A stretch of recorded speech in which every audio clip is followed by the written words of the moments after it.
ఈ రాష్ట్రంలో స్వాతంత్రం వచ్చిన కాడి నుంచి కూడా కాపులు నిర్లక్ష్యానికి గురవుతూ వచ్చాం. ఎన్నో ఏళ్ళగా బీసీ కాన్సెప్టు మీద ఎంతోమంది నాయకులు పోరాడారు వాళ్ళ జీవితకాలం అంతా, కానీ సాధించలేకపోయారు. అయినప్పటికీ కూడా అదొక నిరంతర ప్రవాహం, ఒక రాజకీయ నినాదంలాగానే బీసీ కాపు ఉద్యమం అనేది మిగిలిపోయింది. ఈనాడు ఈ సమావేశం నిర్వహించడానికి ముఖ్య కారణం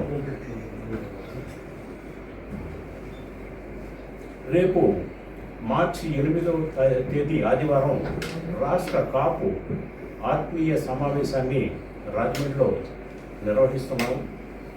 సో దాని ముఖ్య ఉద్దేశం ఏమిటంటే, మేము కాపును రాజధానిలో 500 ఎకరాలు డిమాండ్ చేస్తున్నాం.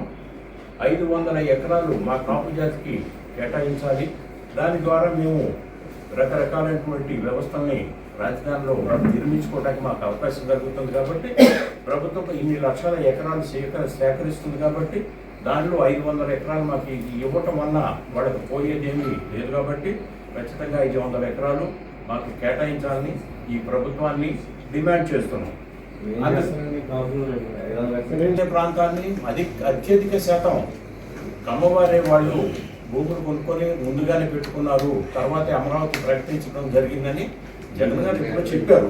సో రాజకీయాల జోలికి మనం వెళ్లకుండా మాకు కావాల్సిన డిమాండ్, మాకు ఒక 500 ఎకరాలు ఈ కాపులకి ఇవ్వాలి. దీని మీద మేము రాష్ట్ర వ్యాప్తంగా ఖచ్చితంగా రాబోయే రోజుల్లో ఆందోళన చేస్తాం. అందుకనే రేపు రాజమండ్రిలో 8వ తారీఖు మార్చి 8 ఆదివారం నాడు ఒక ఆత్మీయ సమావేశాన్ని కాపులతోటి నాయకులతోటి నిర్వహిస్తున్నాము. అక్కడ ఒక తీర్మానం చేసి దాని మీద మేము మాకు రావాల్సినటువంటి అమరావతిలో వాటా కోసం ఖచ్చితంగా పోరాటం చేస్తామని ఈ సందర్భంగా మీకు అందరికీ తెలియపరుస్తున్నాం. రాజమండ్రి ఏబిఎఫ్ఆర్ రోడ్లో అర్బన్ కేఫ్ అని ఉంది. దాని ఫంక్షన్ హాల్లో మొత్తం ఒక రాష్ట్ర నాయకులతోటి ఈ సమావేశం నిర్వహించడం జరుగుతుంది.